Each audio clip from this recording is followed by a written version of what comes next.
մեկի ճայլը։ Ունենք բոլոր տարբերակներին պատրաստ ենք, բոլոր տարբերակներին հակազդելու միջոցները ունենք, ուղղակի հասկանալի պատճառներով այս բանը չեն կարող նշել։ Աղազյան, այսինքն արդեն կրկնվող է ոնց որ արդեն, հա, երկու օր առաջ եւս ուղղակի մարդկանց քանակը շատանում է, որոնց դեման են ենթարկում, փորձում են այդ մարդկանց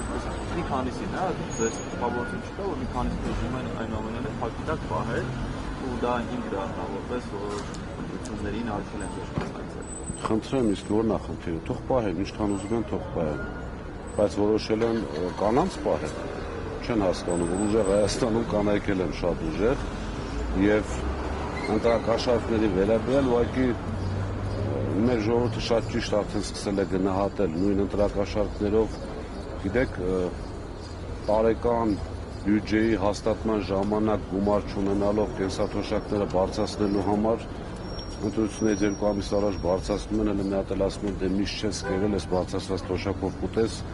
դրանից լավ նախընտրական կաշառք կարող է լինել եւ ամենակարևորը, որ անգամ Սամվել Կարապետյանից այսպես շակերտների մեջ խլած հեծում են ընտրակաշառք բաժանում աշխատավարձ բարձրացնելով իր հաշվին, իր շահույթի հաշվին, իր գումարների հաշվին։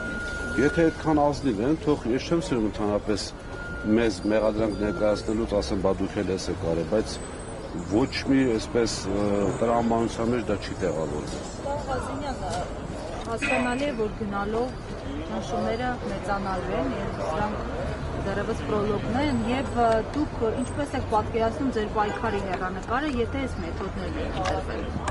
Հիմա տեսեք, ռեպրեսիվ միջոցները կիրառելուց հետո անգամ ապրիլ 11-ի հանրահավաքը տեսել ենք բոլորս, երևի թե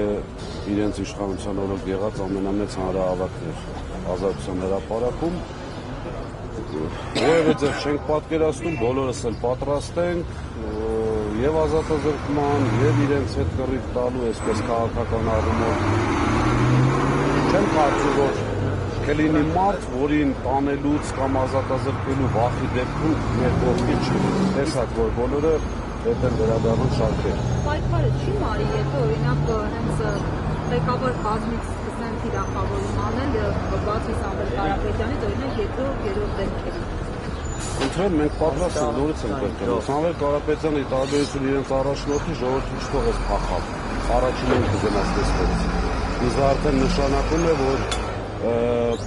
մեր ժողովուրդը տեսել է ղեկավարի կամքը եւ հիմա էլ տեսնում է անգամ ղեկավարի կամքը պայքարելու համար 1 միլիարդանոց ընկերություն կորցնել, 6 ամիս ազատազրկման ուրեմն կալանավայրում, մոտավորապես արդեն 4 ամիս տանը, տնային կալանքի տակ, այնպես որ պրոցեսը շատ նորմալ գնում է, այստեղ զարմանալու ոչ մի շատ կզարմանա, եթե իրենք այսպես ոչ մի ընթացք չտային, որովհետեւ բանի հետ կապված։